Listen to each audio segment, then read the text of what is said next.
Night Walking, Nottingham. Dale. Awkward House. Linda on the sofa. Carmel there. Rob Warren, Liz Martin, Andrew Alloway, David.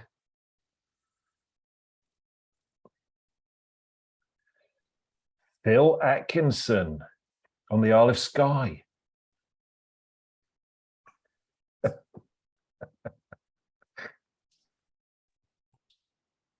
Katrina, you're taking too many testosterone tablets, mate.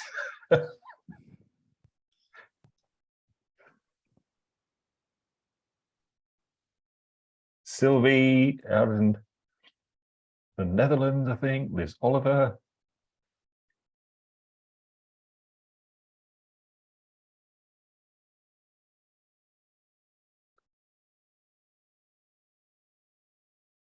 Still got some more people entering.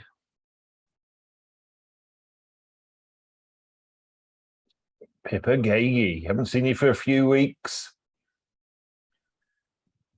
Missed you too. I have missed you too, David. I'm mad. I'm going to do a binge watch next week on holiday. A binge watch. a shepherd day. Shepherd day. Graham Foster out there in Spain. Stella, empowerment coach, and in I think near Stroud, or do you pronounce it Strood?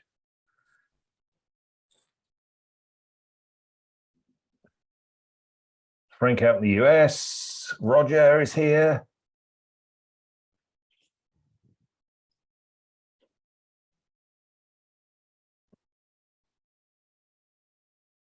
Okay, so I think we've got the people that are coming in this time. So let's get started. So I'm going to move the camera down a little bit, and then I'll move it up if I need to use the flip chart. So the Sixth Sense, secret number 13. Again, you know, really, I am going to move this because I want you to see this. This chapter again is reinforcing what Napoleon Hill has said about the three minds: conscious mind, unconscious mind, and higher self, and the way that they're connected, as in that the unconscious mind is the go-between between the conscious mind and the higher self. Actually, I'm just getting ready for Personal Empowerment Breakthrough Intensive next week, which I'm doing in Malta. And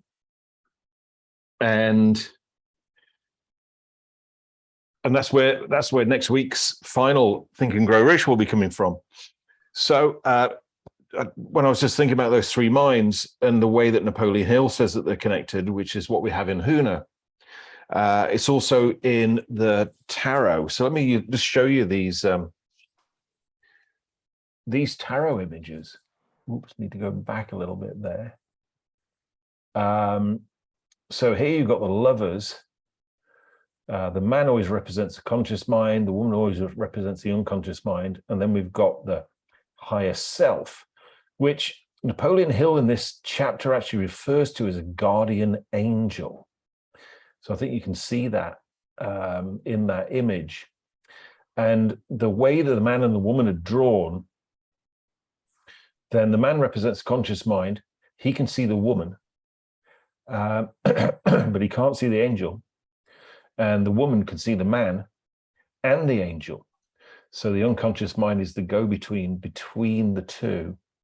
And they're naked, which means, you know, there's nothing hidden between the conscious mind and the unconscious mind, which is, you know, what Napoleon Hill's been talking about the entire time, although not as explicitly as that. We could look at this card here, which is the Hierophant. The Hierophant, the great teacher, which again is kind of what Napoleon Hill's alluding to in this chapter. and 2 priests at his feet. There's a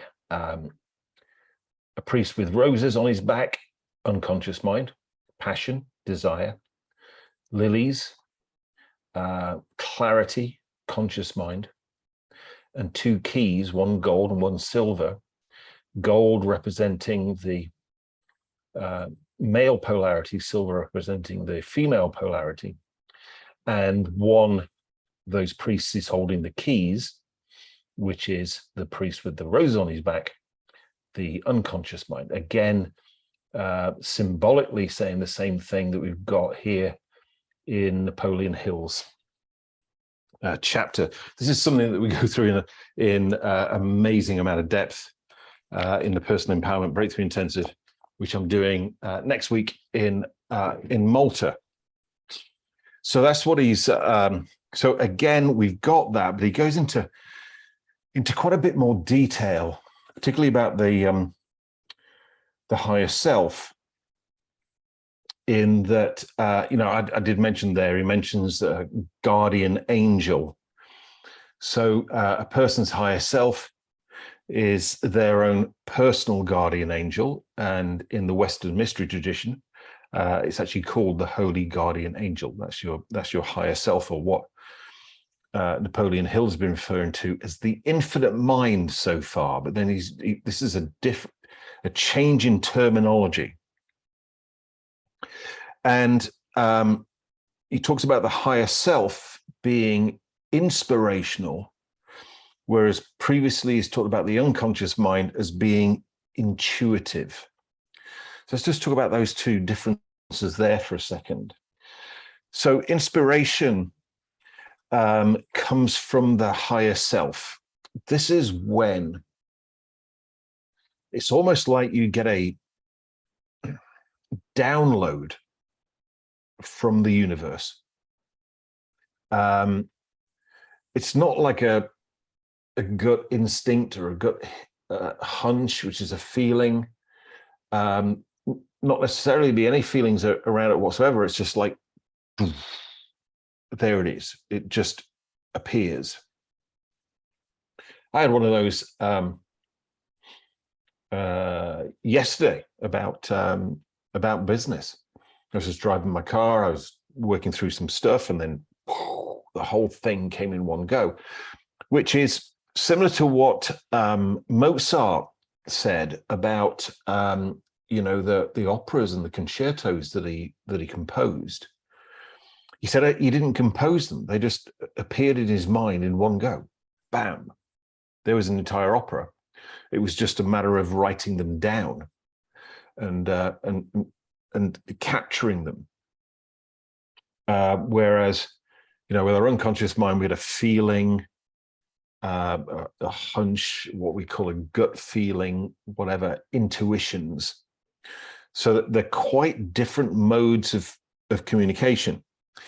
And, then he says about the higher self, being connected with the higher self, communicating with the higher self, which comes as a result of doing the work for the previous chapters, will come with warnings and opportunities. I think the one I got yesterday is very much about opportunities. Though I think I've spoken about this on this masterclass before, your higher self also can not only give you warnings, but actually create changes in the physical reality in an instant to prevent you from doing something that might cause you physical harm, or actually leaving the physical plane too early. And I think many of you have heard my story about my friend Andy Cooper. He's not on the line tonight, where literally twice he had a number of interventions from higher self, that if those interventions hadn't come in, Andy wouldn't be with us anymore. And then also opportunities. Now, some people might call these things miracles, which is why I put in the the email that came out, the reminder email that came out, is that when we fully embrace what we're talking about here, there's nothing really that's a miracle. In that things happen, we create things which sometimes may appear, and I've been doing this now for 30 years, and I experience things which, even after 30 years, are miraculous. Though, because I know how those miracles were created, they're replicable. Whereas, most people goes like, oh, it's a miracle, it's an act of God. Whereas when we fully understand these teachings that we've got here, then we know how those things are created, but that doesn't make them any less miraculous to our conscious minds. And, I mentioned a word deliberately in the email, supernatural. So you get a lot of people talking about things, that was supernatural, whatever, weird, spooky, supernatural. But look at the word, supernatural. As in, it's following the laws of nature at a supernatural way, which is what your higher self is able to do. And quite often, the way that people's higher selves communicate with them is via dreams. So this is where in a lot of the North American Indian traditions, you've got the idea of the dream weaver. If you've seen one of those, it's like a web that captures the dreams. Well, your unconscious mind is a dream weaver. It takes the information from your higher self, it weaves it into a dream, and then you wake up in the morning and boom, you've got this dream, and you go, what was that all about? That's the communication from your higher self. So learning how to interpret those dreams and take action on those dreams enables you to even more enhance this communication between the three minds, which again is something that we teach in detail on our HUNA intensive. So let me look. Yeah. So we got the three minds again here from Napoleon Hill, but now he goes into a lot more detail about what we would call the higher self, and he would call infinite intelligence. So at the level of the higher self, up here, then we're all one. There is no space, there is no time. There's no separation. So, what you've got there with the higher self is what Carl Jung would call the collective unconscious, what Rupert Sheldrake would call the morphogenic field, a pure field of information where we're all one. So a field of infinite wisdom, infinite knowledge. What we've got a level of higher self is our ability to tap into all of the knowledge, all of the information, all of the wisdom, both present, past, and future, all at the same time. So Rupert Sheldrake talked about the morphogenic field as being, something that you can tap into and bring information out, a level that we're all one. So this is what Napoleon Hill was talking about with the mastermind. The whole thing that, I was reading something, I think it was Paul Barker put up in the group, an article that said that Napoleon Hill was the creator of mastermind groups and all of that kind of stuff. Well, maybe, but that's not what he was really talking about. Because if you read the chapter, what you start to realize is, and he says it in the chapter, was that the majority of people he had in his mastermind group were no longer alive. And the rest of them, except of Carnegie, he didn't actually have any physical contact with. Yet they were in his mastermind group, and he spent 2 hours a day with these people.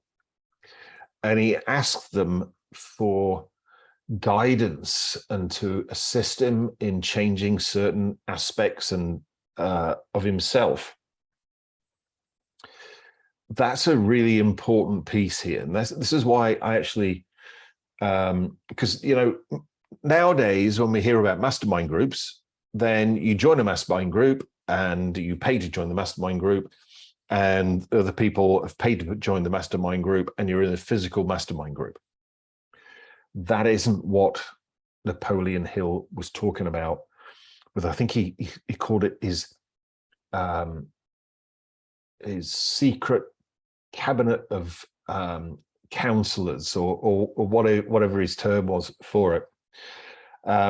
This is what led me to create the process in the Daily Power Rituals, which is available on c21nlp.com, called the Mastermind, because in that, what I do is I guide you through a process where you can create your own mastermind or multiple masterminds with people that are either no longer alive, or building a mastermind with people that you're unlikely to be able to get into a physical mastermind with, but enables you to tap into that unlimited intelligence, which is all there for all of us to get at the level of the morphogenic field.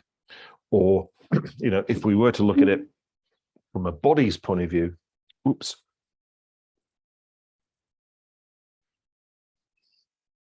in what some people would call the Akashic records.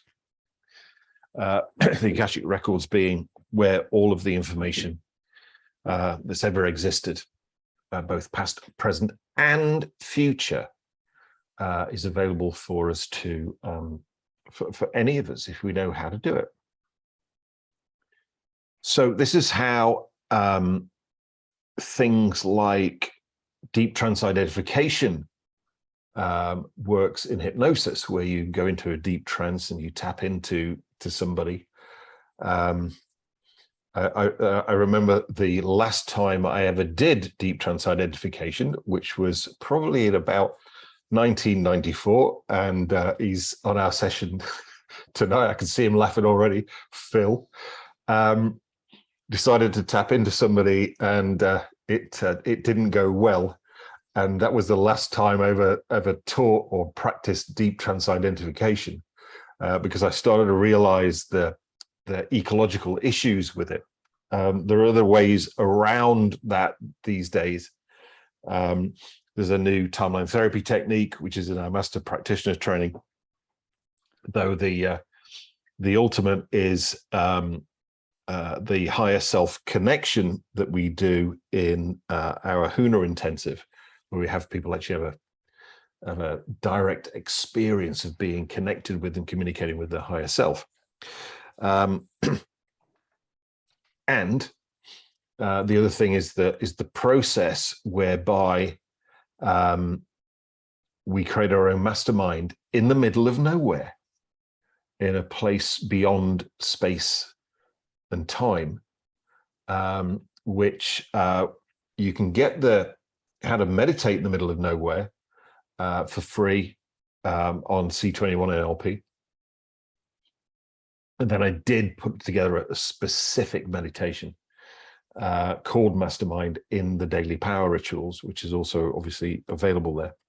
So that's really what Napoleon Hill is talking about in this particular session. It's a bit of a repeat on the previous sessions. He's really hammering home the fact that we've got 3 minds, and then he's given us more information about each of the minds. In this one, he's given us most information about our higher self, or what he calls infinite intelligence.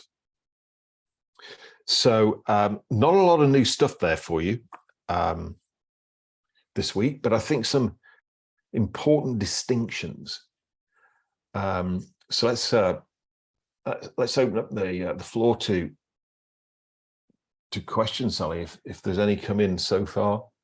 Yeah, Roger's got a question for you. Roger. Can you hear me? I can hear you, sir. You'd be disappointed if I hadn't got I would think, what was wrong? I'd come and check for a pulse. I've got to try and articulate this. First of all, I disagree that there isn't any new stuff tonight. I think there's some really good stuff in there that I certainly hadn't picked up before.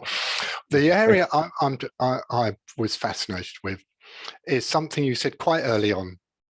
No such thing as miracles as such. What is actually happening is operation of, I'm probably misquoting you here, so forgive me for that, but it's essentially operation of natural laws, whether we can see them, whether we understand them or not.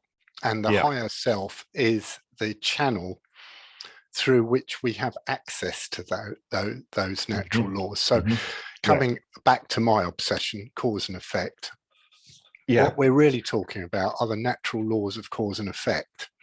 So if I'm right, shout for God's sake if I get this wrong, but if that's right, then there's a connection between, the implication of that is there's a causal connection between the access to infinite intelligence and knowledge, which you download via your higher self, to influencing the physical world, the physical plane, to prevent it, let's say, injury or death. That bit really fascinates me, and I don't understand it. Could you have a crack at explaining that and the causal linkage of how all that works? Yeah. Okay, thanks, Roger. How did I create that one? Yeah, so if we go back to this chart here, your higher self, I'll just move the camera a little bit. Your higher self is the creator of your universe. And as we talked, I think this is probably last week, is that your unconscious mind's got the movie in it, and that's passed to your higher self. Your higher self makes that into your what we see as being your physical reality, which your conscious mind is a viewer of. So your higher self is the projector. But I think the thing I said was that your higher self,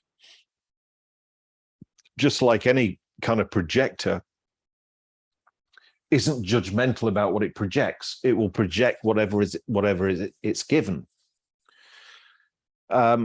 So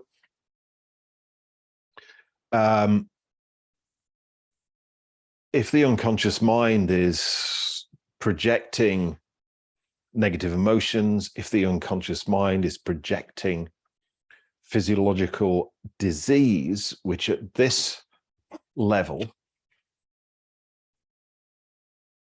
would be seen as being bad, or even evil, or whatever it may be, your higher self has arisen beyond that level. So there is no such thing as good and bad, evil or whatever.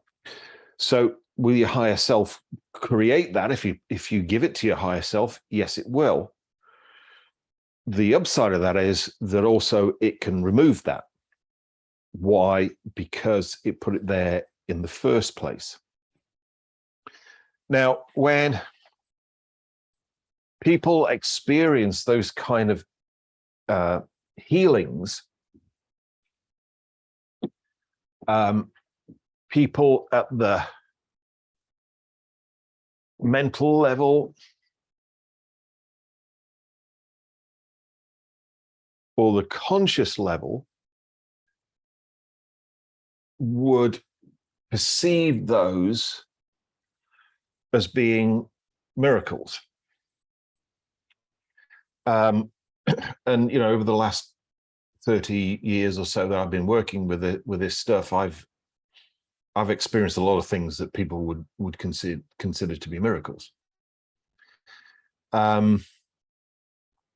Instantaneous healing, well, not necessarily instantaneous, but very, very rapid healing in situations which would be perceived consciously and by certain models of the world to be impossible, actually happen. But then when you understand these things that we've been sharing over the last now 13 weeks,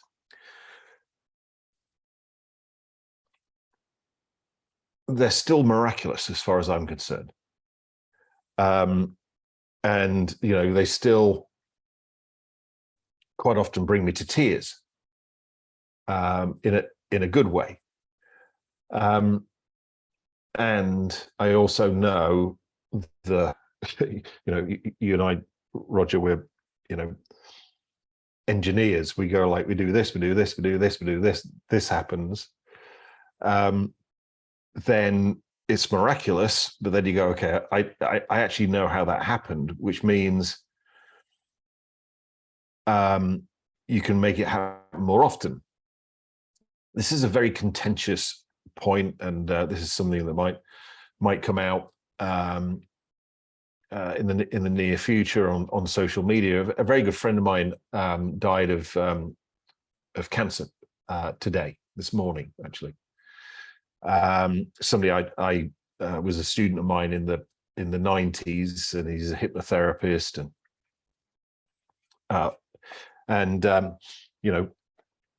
he reached out, but then we didn't manage to meet up, and all those kind of things, and he passed away. And somebody's doing this thing, NLP can't cure cancer, hypnotherapy can't cure cancer. Well, of course it can't, because NLP and hypnotherapy aren't things. They're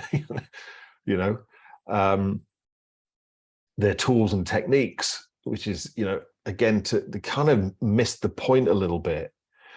But then, I've seen people use NLP, timeline therapy, hypnosis, and HUNA to actually heal up things that were potentially life-threatening, and they successfully did it. It's a painful thing. One thing I had to come to terms with when my dad dying was that, and my grandma's for that matter, people don't die at the wrong time. Nobody ever dies early. They just die earlier than the people who are left behind hope they would do. And, what is a miracle? I had a client who was diagnosed with stage 4 pancreatic cancer. And she was literally said, there's nothing we can do. Go home, put your house in order. You're going to be dead in less than a month. And I worked with her, and she lived for 18 months. I would hope that she was still alive today, but she's not. But then from a medical model point of view, living with that without any symptoms, without any treatment for 18 months is a miracle. It did mean that she got time to sort of finances out, make sure that her sons were financially sorted before she actually passed away. So this is something, that Napoleon Hill's talking about in the book here with these laws. And as I said, I read the book years and years ago, and then I thought I was drawn to do this masterclass on this. And then I read it again, probably nearly 30 years later. And I'm going like, whoa, he was saying all of that stuff 30 years ago, but I didn't see it. But that's what HUNA is. HUNA is a secret, but not a secret as in, I've got a secret I'm not going to tell you. It's like it's a secret that's basically hidden from sight. And then once you know it, you start to see it everywhere, which we could explain from a scientific point of view as reticular activating system and all of those kind of things. But I read this this book in a very, very different way than I did do when I first came across it. So, you know, miracles do happen, and with what we've got in the book, with then adding into it NLP, HUNA particularly, then we can create more miracles. I think well, let me just read this if I can find the page, because I thought this was so poignant at the moment.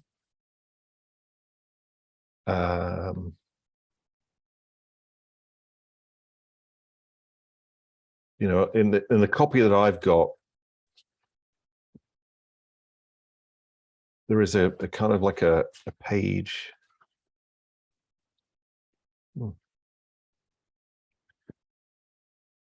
No, can't find it now.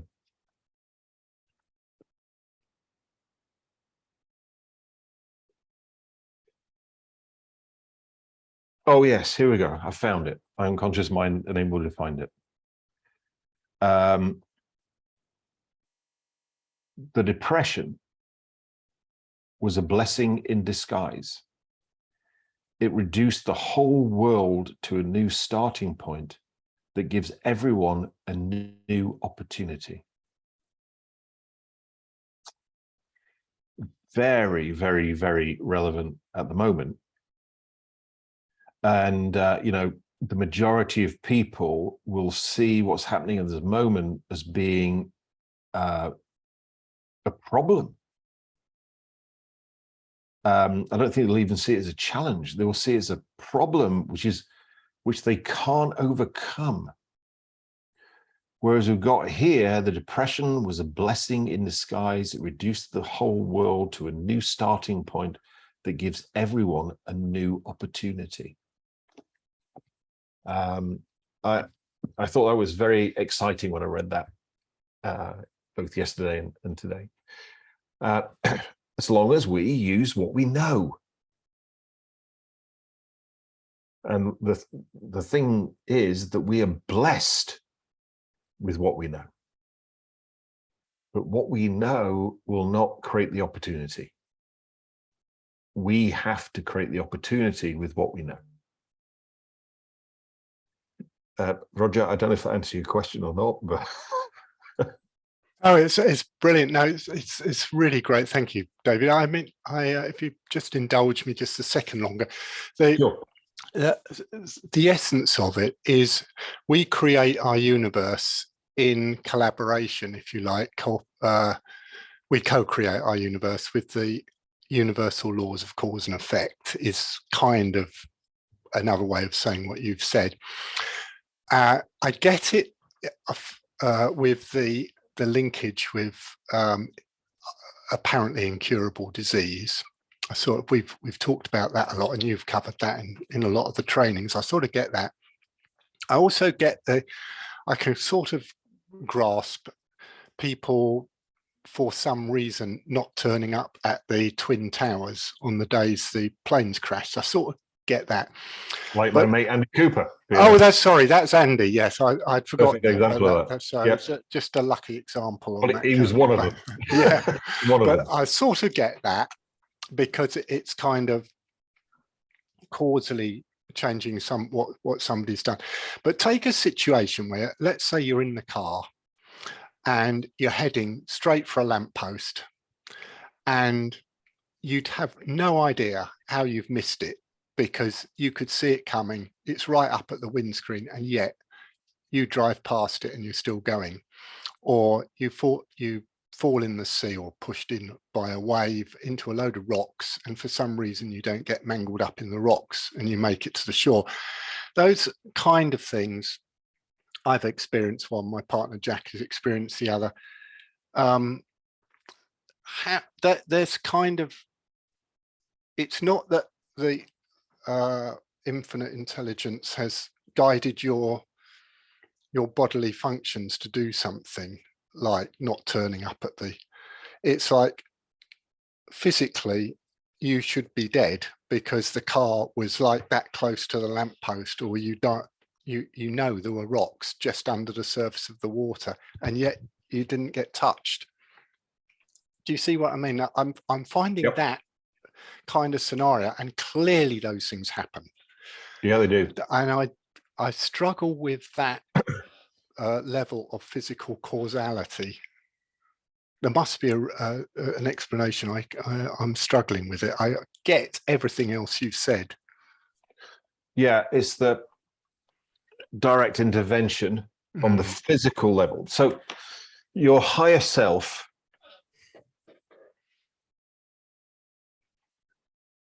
can't intervene with your conscious mind and your unconscious mind's free will.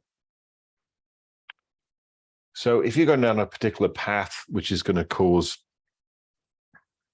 you to lose your home, lose your relationship, lose your business, whatever, your higher self's going to go, okay, perfect. If you're in a situation whereby the path you were on was going to cause an end to your physical life before it was you intended it, then your higher self has the potential to intervene and create these kind of things. You know, another example would be my friends out in Greece, Tony and John Stockdale. So they were playing on the beach in Greece, and Tony was playing under a boat that was on stilts because it was being repaired, and he was underneath it, and the stilts got knocked away, and the boat slammed down on top of him, and so he was pinned down under this heavy boat with his face down in the sand. And John, who's only 12 years old, he's a big guy now, but he's only 12 years old at the time, 11, 12 years old. His brother was going to die. And John lifted up the boat single-handedly and pulled Tony out by his feet. It took, I can't remember what John said, 4 or 5 men to put the boat back up on the stilts. Which is quite a reported thing. It's called, which is what led the creation of the TV program, The Incredible Hulk, because there is this thing called Hulk syndrome, where a woman with a baby in the car has a crash, the car's going to explode, the car's whatever, it's tipped over, and she lifts up the car and gets the kid out. And the emergency services arrive and they go, I can't understand how she did that. Well, that's this kind of intervention from higher self. So your higher self does have the ability to do that, to intervene on the physical level and change it on a physical level instantaneously. And it won't do that unless you ask it. I remember in the early days of Huno, when I was co-teaching Huno with Tad, and we'd done the second day where we do a higher self connection, which is what I'm talking about, talked about earlier. And a guy showed up the next day, white as a sheet. And he said, well, I didn't have an experience of connection with my higher self. So I said, if there is a higher self, if I do have a higher self, please give me an undeniable sign I've got a higher self. And Stella, you'll remember this is at the Cowell Beach Hotel. and there was we used to drive up the hill to where the supermarket, the KTA was, and Drysdale's restaurant. So he'd gone up to Drysdale's, had dinner after class. He was driving down the hill, which is very, very, very steep hill, right next to the Pacific. And his car suddenly went out of control. And he veered over to the wrong side of the road, and there were 3 cars coming at the other side of the road, and he thought he was going to die. But just before he hit the first car, his car spun out and went between the first and the second car. Then it spun out and went between the second and the third car. Then it spun out, went behind the third car, and he thought, I'm not going to die. Then it goes straight towards the edge, which was like an almost vertical cliff down to the Pacific. So he thinks, for the 3rd or 4th time, I'm going to die, and it stopped. And then he said, all I could hear was the chant, "No ke kui kana hele hele," which is the chant to Kane, which is the chant that we use when we do a higher self connection. And I said to him, well, next time you ask your higher self for something, ask intelligently. Did you have an undeniable sign? Yeah. How about asking for an undeniable, calm, balanced, and centered sign that you've got a higher self? Your higher self will just give you whatever you ask for, So yeah, that's the thing with that, is that the mind above cannot bypass or overcome the will of the mind below. So I think we've all had an experience of our conscious mind not being able to make our unconscious mind do something that it didn't want to do. Doesn't work.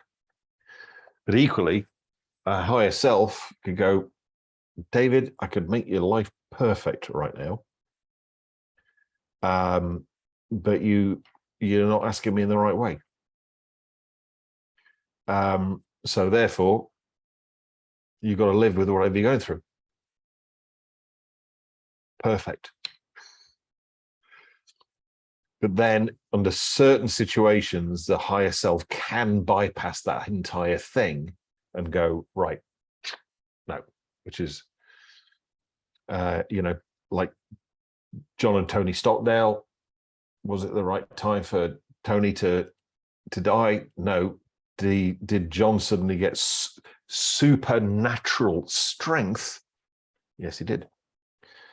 Did my mate Andy create 2 situations which would have caused him to die? Yeah. And then one of his students, Jay Cherie, the higher self went like, no, that's not going to happen. It's not your time. So it does happen a lot. But equally, if your higher self has the ability to do that, if you learn how to ask your higher self in the right way, then it can do it all the time. Does that answer your question now, Roger? Absolutely brilliantly. Really appreciate it. Thanks very much. Great question. Great. I love your questions, Roger. Sally, do we have any other questions? We do. I thought we might do.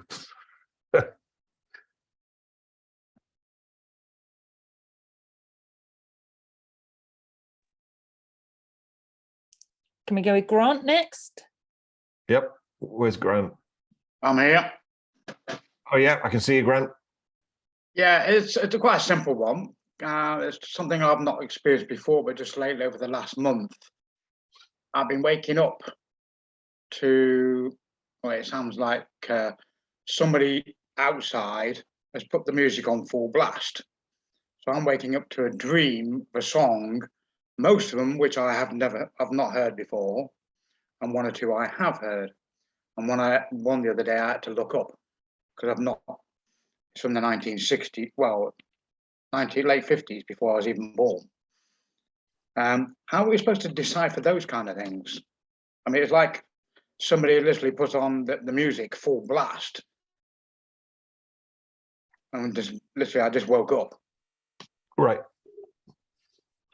So, in the Huna intensive level 1, where I do teach a whole dream interpretation process. But essentially, a big picture, if you like, your dreams are created by your unconscious mind. Yeah.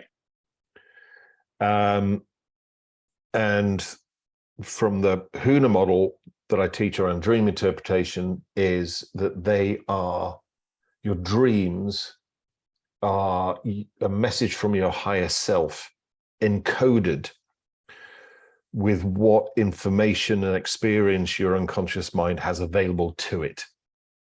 Mhm.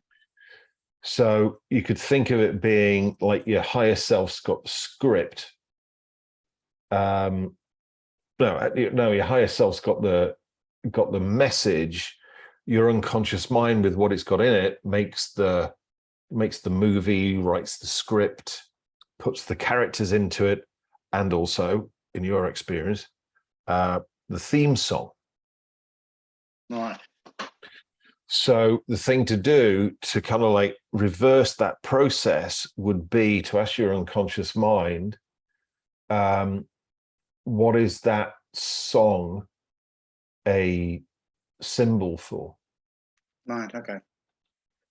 And go with the first thing that comes up from your unconscious mind. And then ask your unconscious mind, on interpreting that symbol, what action should I take? Okay. Yeah. Interesting. Now I've got to decipher them. The Well, it's last not one- really, deciphering is very much a conscious mind process. It's just literally going to your unconscious mind. So, Grant, if there's a particular area of your life that you wanted to work on at the moment. Oh God, yeah, at the moment, yeah. Okay, great. You don't need to tell us. So it's all right. You can do if you want to. But then you'd ask your unconscious mind, okay, in the context of this particular area of my life, what is that song a symbol for? Right. Or what does that song symbolize for me in that area of my life? And then therefore, what action do I need to take as a result of that song? Yeah. Well, it seems some words are playing quite significant. Because when you started with the Huna incantation, just Right. I started getting goosebumps. Yeah. So And Huna, Hawaiian chants shouldn't really be transferred electronically, so which is why I only did the first line. yeah, even so, that I could get the sensation straight away. Yeah. Okay. Yep. It takes some time to decipher the buggers. Murder when Yeah. you end up singing them all day. I was singing, what's it? The Blue Ridge Mountains of Virginia. Oh, which was actually one of the original versions of that was Laurel and Hardy. That's the version I remember. Yeah. It's on YouTube. It's in black and white. In Yeah, the Blue I remember, Ridge yeah. Mountains of Virginia. Yeah. On the trail of the lonesome pine. And then he whacks him on the head, he stings it high, and he whacks him on the head, he sings it low. Yeah. I remember it well, watching it with my dad. Yeah. Many. Well, thank you very much. Thank It's you. a pleasure. That's a pleasure, Graham. Sally, do we have any others? We do, Mr. Shepherd. We have a question from Ramilla. Ramilla, where are you on my screen? Sorry, David, I haven't got my camera going at the moment, Ah, which is probably a kindness to everyone. well, you need to get rid of that limiting belief.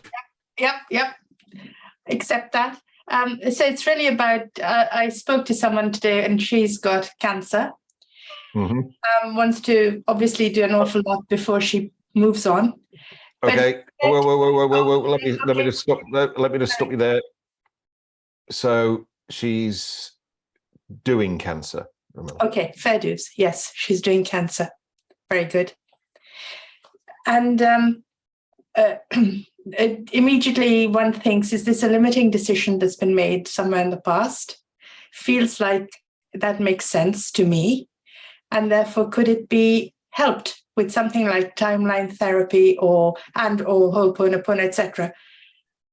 And then it occurred to me, well, I know that you have to accept other people's life purpose and the decisions they made.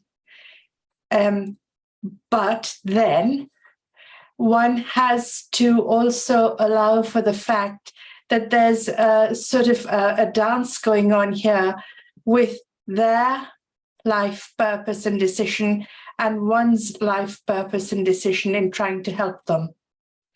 And that has always confused me. Okay. So, and this obviously is just my opinion, just my Yes. model. Yeah. There's only one person that can heal you, which is you. Whenever we work with anybody around that, then we're just the kind of like the guide, if you like. Yes. Yes. Showing them the way. Yes. And sometimes you offer somebody the opportunity of working with them, they don't take it, and then they die. I don't think dying's such a, if dying was so bad, it wouldn't be so popular. Yes.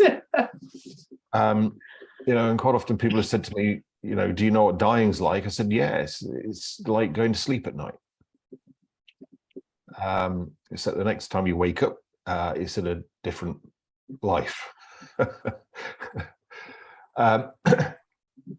So, in answer to your question, could it be a result of a limiting decision? Yes. Could timeline therapy and hypnosis help? Yes. Could somebody turn down that assistance? Yes. Is all of that okay? Yes. So, that, I just said, a friend of mine died of cancer this morning, and I offered him assistance. He didn't take it. Another client of mine, as I said, was diagnosed with stage 4 pancreatic cancer and said, you've got weeks to live. I worked with her with timeline therapy and hypnosis and Huna, and she's no longer with us physically, though she had no treatment, she had no symptoms for 18 months, and in those 18 months, what she did was she sorted out financially her 3 sons. So I think the important thing is to let go of the outcome, but also to let go of your responsibility of it. If it's the right time for them to go, it's the right time for them to go. And I think as I've been listening to you, the other thought that's occurred to me is that it's also what is the lesson that they have come in at this moment for us to learn as well. And yes, okay. Thank you very much indeed. Well, yeah, they're your projections. So Yeah. So yeah, absolutely. Thanks, David. Thanks, Okay, well, Sally. Okay, next up is Phil. Hello, Phil. David. Some Hey, cracking- Phil. Hello. Some cracking questions tonight. Thank you, Roger, for asking such deep questions that generate even deeper responses. Look, David, I'm going to go back to I hope we haven't moved on too far. I think we probably have.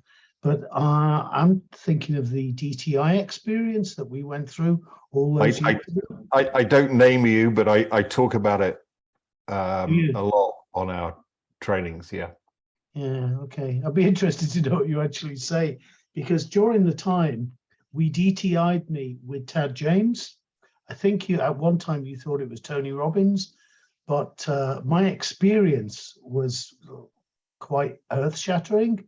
The power and the energy that I experienced, and I think it took quite a lot of time to calm me down. Yeah. Yeah. So if my recollection serves me correctly, the first person you decided to deep trans-identify with was Tony Robbins. Or was it? Okay. And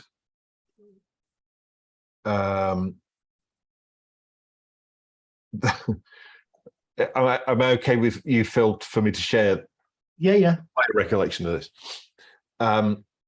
So you wanted to deep trans identify with Tony Robbins, and what came out of Tony Robbins's chest was and Sally was there, so she would be able to collaborate this if I'm right or not, was that skull and crossbones keep out, which is like, and it did freak you out. And then, we wanted to do the exercise, so you chose somebody else to do it with, and I think then you chose Tad to do it with. Correct. Was the second person. Tony Robbins was the first person. Then I do remember you having quite an overwhelming experience with deep trans identifying with Tad, which is hardly surprising. He did have a huge amount of manner and a huge amount of knowledge and wisdom. What I don't know if you're aware of was that shortly after you had the experience of your unconscious mind basically saying, no, you're not going to deep trans identify with Tony Robbins, was that Tony Robbins was diagnosed with cancer of the pituitary gland. Wow. And he did have the symptoms of that, which would be diagnosed as being giantitis, which is why his hands and his feet and his head are so big disproportionately to his body. And I also use it as an example of be careful what you ask for, because it was just after he finished writing the book, Awaken the Giant Within. And he did do that. But before that book came out, because this was in 1994, I think, because you did my second ever practitioner training. You had that experience where your unconscious mind wouldn't let you deep trans identify with Tony Robbins. And that was the last time I ever did deep trans identification. Well, since then, I've tried it myself, and it's worked for me. But I've been ever so ecological. Yeah. Yeah. Yeah. And you say there's an alternative means with timeline therapy?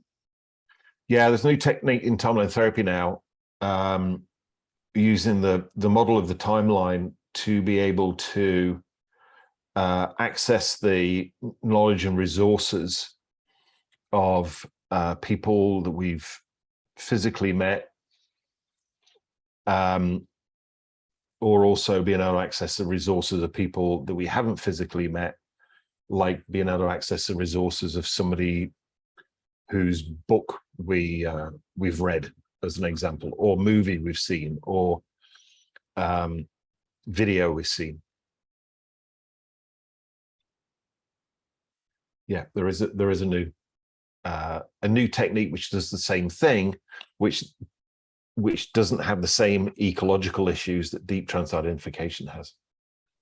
And that is something you teach on the Master Practitioner Timeline Therapy course. Yes, it is. Yeah. As a taster, what do you call it? Regression on the timeline, I think, if I remember right. rightly. Okay. Doesn't have a fancy title.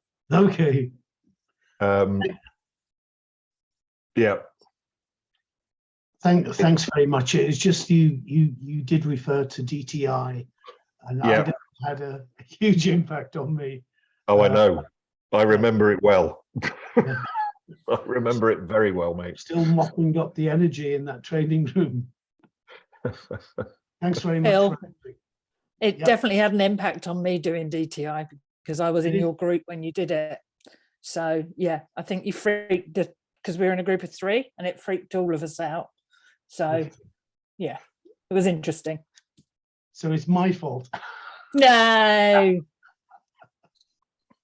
And I had to keep the wheels on the bus.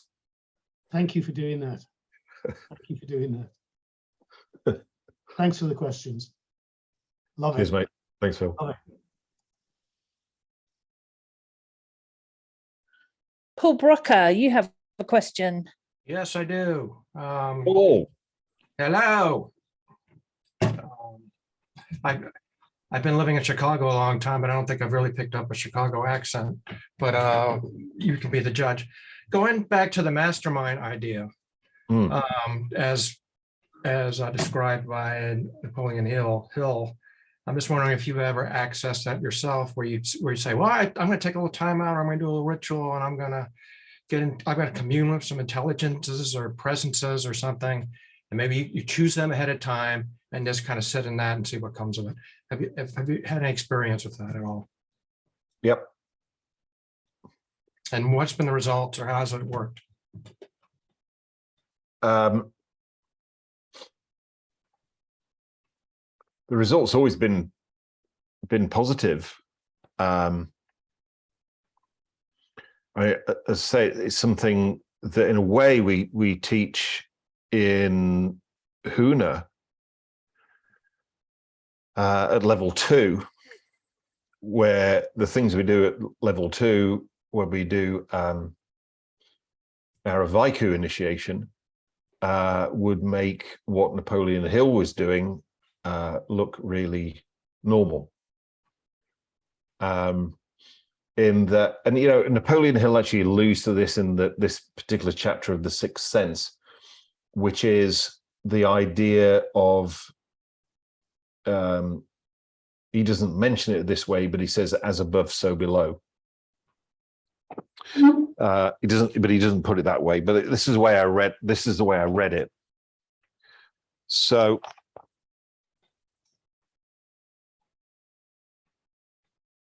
just see if I've got my camera arranged properly. So what we've got is, I think,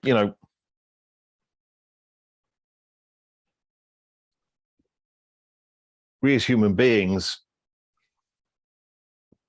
believe we're at the pinnacle of evolution. But Hermes Trismegistus, the thrice great, says, as above, so below. So if we perceive that there's all of this creation below us, which is animals, reptiles, birds, fish, plants, rocks, whatever, then as above, so below suggests that there are intelligences, as many intelligences above us as there are below us. And our ability to connect with them is via our higher self. So you've got, what Napoleon Hill's talking about, the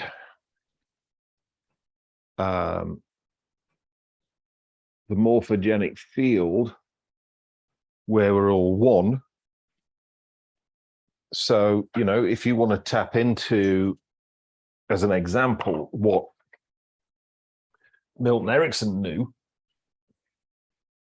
the classic person for people to want to do deep trance identification with, then you can do, because it's all inside of you. So what Napoleon Hill was doing was imagining literally that these people,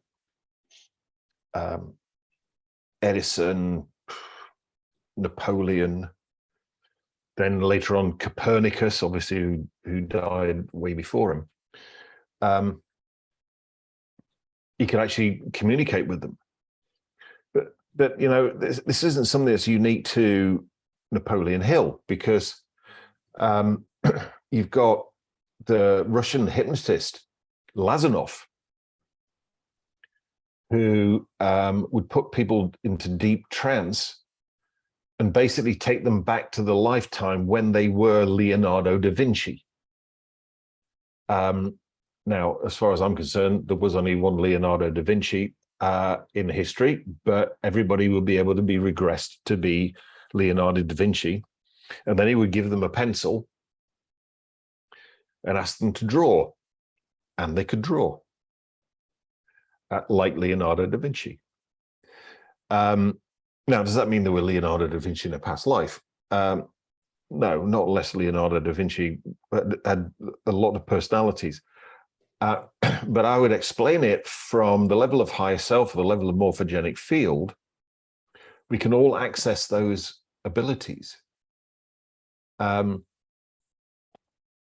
experience I had of that was I was doing a hypnosis trainer's training, and I did a stage show, and I had two of the delegates who volunteered. I had one of them be from the planet Zarg and could only speak Zargian, and one of them be the only person in the room that spoke Zargian and English. And we had a conversation via the translator. Now, the interesting thing I found is that every single time I've actually suggested to somebody that there was Zargian always sounds the same. But then one of the students on the training said, well, could you do that with a real language? Which personally I said was offensive to Zargians. And so I said, well, you know, you're here on hypnosis trainers training, go and experiment. And I think, Sally, I think you were there at this hypnosis training with Carl from Germany. They did it in his group. They took one of the delegates volunteered, and they induced deep trance, and then suggested that she was German. She'd never been to Germany. She'd never learned German. And actually, Carl and this lady actually had a conversation in German. But then we come across that anyway, you know, when you get these, you know, it's in the news over here every now and again, somebody who's had a major head trauma, and they're in a coma, and then they come out of the coma and they can speak another language. There was one very posh and well-to-do lady here in the UK, had a head trauma. She was in a coma for a long time, and then she woke up, and she woke up with a Yorkshire accent, which she didn't like very much. But it kind of suggests that all of us can access that level of consciousness where everything's one, if we just know how. So yeah, in answer to your question, yes, I've done that, and you know, I know Stella's here. One of my Huna Alakaiti. That's what we do with the Avaiku initiation, if you think about it. And you know, we have a direct experience of being able to communicate with our Avaiku, which are non-physical beings, and be able to from want of a better word, channel their intelligence and become one with them. But that's not unique to Huno. That's I think that's something that happens in lots of other, you know, in the I was originally, you know, my childhood was I was in a born again Christian church, and people would speak in tongues. So they would speak a different language, you know, an unrecognizable language, and then somebody would translate it. And when I first saw a stage hypnosis demonstration with the speaking in Zargian, which was with Tad, I went like, ah, now I know that was. Thank you. You know, I guess it's not too much of a stretch that I'll start sounding like a Chicago person and go, God, that guy's from Chicago. If you're really talking about languages and all that. But thank you. Yeah, I had an experience actually one year. We were at trainers training, and in Costa Mesa, and a bunch of us decided we want to drive down to Laguna Beach. And I was the only person from the UK that had their driver's license with them. So I was the designated driver, right? And we hired this car, which had got rubber bands for a transmission. And, you know, it's like 405, you know, those kind of freeways. Driving a car with no power is a scary thing. So I had a dreadful day. Everybody else had a great time. I had a dreadful day. And then they said, what we're going to do on the next day off. And they went, let's go to Rodeo Drive. Who's going to drive? Me. So I went, there is no way I'm driving to Rodeo Drive in a car like that. So I hired a V8 Mustang. And then I deep trans-identified with Tad around his driving skills, not realizing that Tad grew up in Syracuse, upstate New York, which has very different driving than in California. We picked the car up underneath John Wayne County Airport in Costa Mesa, and we were doing 80 miles an hour before we got out the car park. And people went, and actually my friend who passed away this morning actually was with us. He was in the passenger seat on both of those trips. And they both everybody looked at me and went like, what the fuck happened to you? And I'm going, what? Then I realized what I'd done when I got home. So yes, I've got quite a bit of experience in doing that. So you can, Paul, you can still speak like an upstate Chicago. Well, I'm actually from Virginia, so hopefully I'm losing some of that. I love the Virginian accent. Any other questions? No further questions that I can see, unless anybody's got. No further questions, Your Honour. Yeah, I've always wanted to hear that.